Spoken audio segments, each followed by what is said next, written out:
Jessie, in her fright, might have spoken rashly that night when her mother had the second nightmare, but her words turned out to be only too prophetic.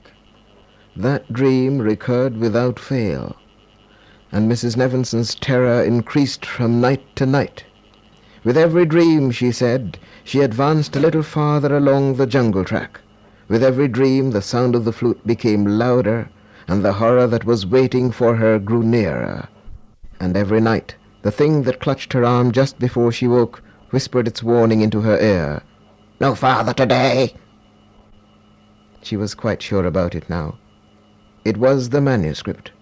By trying to burn it, she had attracted some terribly evil presence to herself, and she was doomed. At least it looked so, didn't it? She was being taken farther and farther along that track. Eventually, she would reach the end of it and be confronted with some unspeakable horror, and that would spell the end of her. She tried to say all this in a quiet voice, but could not keep out the hysteria that lurked behind her calm. With the approach of darkness, she grew restless and nervous, and kept glancing about her, and it was always with reluctance that she went to bed. She began to cultivate the habit of reading in bed until a late hour. Meanwhile, the situation for Mr. Nevinson and Jessie continued to grow more acute. In the story of My Bones and My Flute,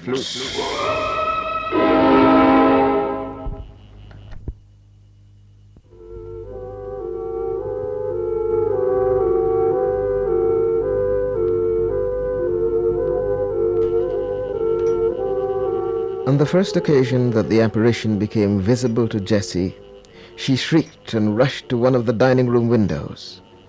We were at breakfast when the manifestation occurred, and it was the morning after Mrs. Nevinson's second nightmare. Before she could be stopped, she had climbed through. She ran across the veranda and was in the act of climbing over the rail when I caught her. She struggled, imploring me to let her go, and pointing out into the morning at something I could not see. She said she must go out. It was calling to her. She did not seem so terrified as excited and eager to rush off towards whatever it was that was visible to her. She kept moving her head about as we struggled, seeming determined not to be robbed of the slightest glimpse of the apparition. Eventually I succeeded in getting her back into the dining room, though I had to lift her struggling form clear off the floor to do it. But even then she kept jerking her head about and peering past my shoulder in an effort to see outside. So anxious had I been over Jessie's safety that I had completely forgotten her father. On entering the dining room, I found Mrs. Nevinson fighting to prevent her husband from going through the pantry door. She had succeeded in wedging him somehow in the space between the sideboard and the wall, but he was proving too strong for her, and it seemed only a matter of seconds before he won out and edged past her. Just at that instant, as luck would have it, the flute stopped, and Jessie went limp in my arms. I let her down into the one easy chair the dining room possessed, and hurried to Mrs. Nevinson's aid. For even the cessation of the flute playing did not bring to an immediate end the overpowering obsession that always gripped Mr. Nevinson to follow the apparition outside. From what had happened on the first night of our stay in the cottage, I should have realized this, and should have known better than to have left Jessie in that chair despite her relaxation. I had hardly sprung to Mrs. Nevinson's help and succeeded in holding back her husband, who a moment later relaxed and said quietly that it was all right, when my ear caught a stumbling thud, and turning I saw Jessie move into the sitting room. I ran after her and caught her as she had reached the front door. She did not struggle this time, but simply stood rigid, her head strained forward toward the open doorway. There was a trance-like look about her face, and she mumbled in a flat voice, so unlike her own that it chilled me. "Leave me. I'm going. I must go. I want to go. It's beckoning to me. Leave me and let me go. Let me go. Let me go." There was no intensity whatever in her manner or voice. She spoke in a droning, almost monotone, as though being prompted by some invisible presence. Suddenly she gave a sigh and relaxed. She was trembling and seemed on the point of collapse, but in a moment she was in control of herself. She looked at me and muttered, It's gone. I saw it in the corner of my eye. Every time I shifted my head, it moved. It's beastly, Milton. A horrible thing. The events of that morning brought matters to a head concerning Mrs. Nevinson's foolish prejudices. She agreed, when we tackled her, that things had got to a point where we would have to forget our dignity and call in the help of Rayburn. Immediately after breakfast, therefore, yes, we did finish our breakfast, my diary notes, despite matutinal excitements and alarms, our appetite still intact, odd but true, Mr. Nevinson and I went downstairs and explained the situation to Rayburn. The man was incredulous. He kept frowning at us, and it was evident that had he not held Mr. Nevinson in great respect, he would have laughed at us and perhaps seriously questioned our sanity. He had suspected, he told us, that everything had not been right with us upstairs. He had heard his mistress scream out on one occasion, and had heard our voices afterwards. He had wanted to come up and inquire, but after he had studied the matter over, as he put it, he decided not to, because it might have looked like interfering in what didn't concern him, and that was one thing he never liked doing. Yesterday Timmikins had told him that something was wrong in the house, but that he didn't know what it was. Well, but imagine such things happening, and in broad daylight. Anyway, he would be only too glad to do whatever he could to help us. Oh yes, we could depend on that.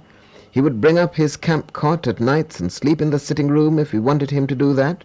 And of course he would keep always ready in the kitchen so as to be within call at any minute. Mr. Nevinson asked him, "You don't happen to know of anyone who might be able to put us on the track of this Indian fellow who gave the canister with the manuscript to Patwa, do you, Rayburn?" "No, sir, I can't really say I know of anyone." He fell silent for an interval, looking thoughtful, but had to shake his head at length and admit, "No, sir, I really ain't know anybody. But I could make inquiries." "Of course, we don't want the affair to get talked about too much, Rayburn. It's pretty fantastic, and it may not reflect very well on us if it gets around. People would probably want to think that I've gone off my head, or was practicing black arts or something." Rayburn promised to be discreet. He remarked that he knew very well what the people up the river were like. They were always seeing some Jambi or hearing a Kanaima whistling in the jungle. According to inland folklore, a Kanaima is an evil spirit of the jungle which sometimes lodges itself in the body of a human being, turning the individual so possessed into a homicidal fiend, whose sole occupation is to roam about the jungle in search of victims. It lured unsuspecting humans into its clutches by uttering a peculiar whistle. Rayburn said that he knew better than to discuss any matter with the superstitious people in these parts.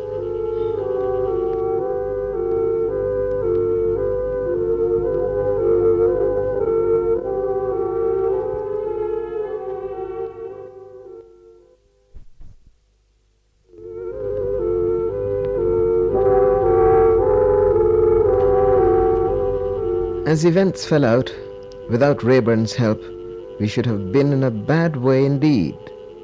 He kept to the kitchen during the day, but was always on the spot within a few seconds after being summoned.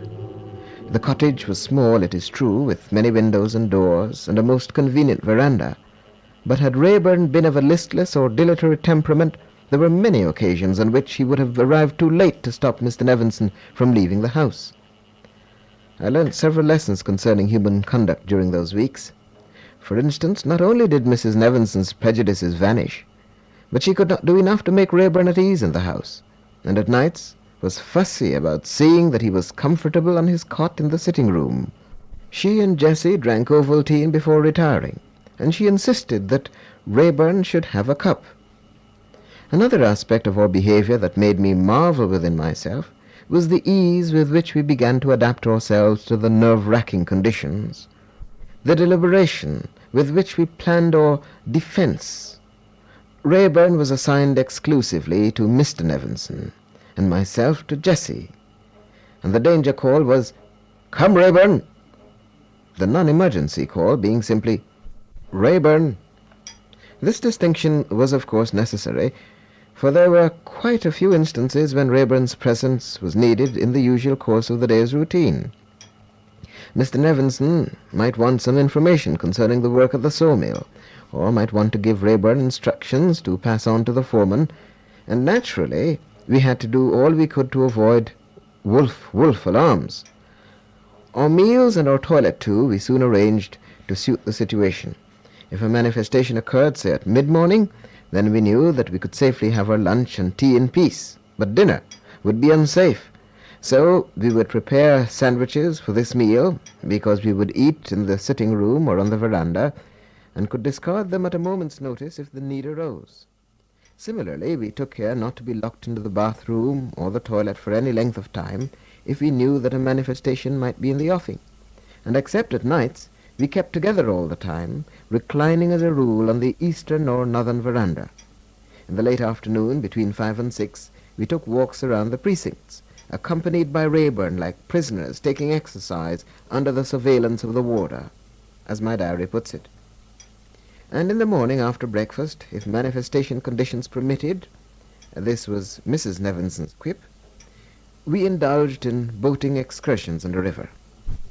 After a particularly upsetting manifestation shortly after a sandwich lunch on Wednesday or 6th day at Hood de Vries, Mrs. Nevinson announced that she could not stand this kind of life any longer, and intended to return to New Amsterdam by the steamer the following morning.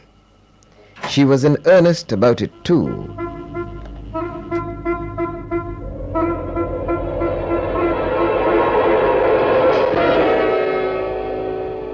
It was another trying moment in the story of My Bones and My Flute.